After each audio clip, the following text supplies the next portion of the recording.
ایمان والوں کے معاملے میں تو یہ آتا ہے کہ اپنے گناہوں کی سزا بھگتنے کے بعد میں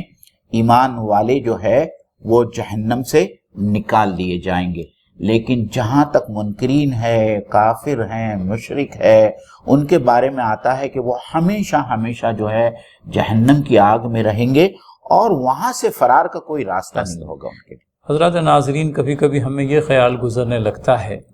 کہ جہنم کے اندر میں منکرین ہوں گے، جہنم کے اندر میں اللہ تعالیٰ کے انکاری ہوں گے، اور ہم خوش فہمی کا شکار ہو جاتے ہیں کہ ہمارے لیے تو اللہ تعالیٰ نے جنتیں ہی بنائی ہے اور جہنم میں ہمارے جانے کا اللہ کوئی معاف کرے کوئی سوال ہی پیدا نہیں ہوتا۔ یہ وہی ذہنیت ہے، آپ دیکھیے، جو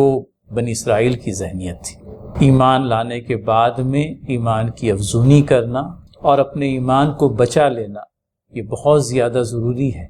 اور ہم اپنی گناہوں کی پاداش میں کچھ وقت کے لیے بھی جہنم میں نہ جائیں، اس بات کی ہماری کوشش اور خواہش ہونی چاہیے۔ بالکل حضرات ناظرین، یہ بات کا خیال رکھیں کہ قرآن کریم میں اللہ تعالیٰ نے ہمیں جو دعا سکھلائی، رب نصرف عنا عذاب جہنم ان عذابها کان غراما انہا ساعت مستقرا و مقام،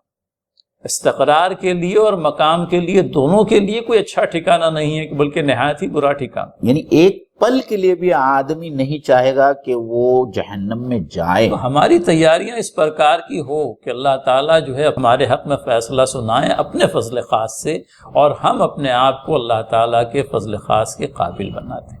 جی، آپ نے بہت اچھی بات کہی فضل بھائی، کہ ایسا لگتا ہے کہ ٹھیک ہے تھوڑے دن جہنم میں رہ لیں گے، اس کے بعد میں اللہ تعالیٰ کے فضل و کرم سے جہنم سے نکالے جائیں گے، لیکن جہنم میں وہ تھوڑے دن رہنا وہ کس قدر مشکل ہوگا۔ یہ ایمان کے منافی فکر، آپ یہ فکر کیوں کریں، بلکہ ہمارے ایمان کا تو تقاضا یہ ہے کہ ہم اللہ تعالیٰ کی رضا سے ہمکنار، اور جب اللہ تعالیٰ کی رضا ہم کو چاہیے تو پھر اللہ تعالیٰ دوزخ سے ہم کو بچانے کے لیے جو تدبیریں سکھلاتا ہے ان تدبیروں کو ہمیں اختیار کرنے کی ضرورت ہے۔ ناظرین،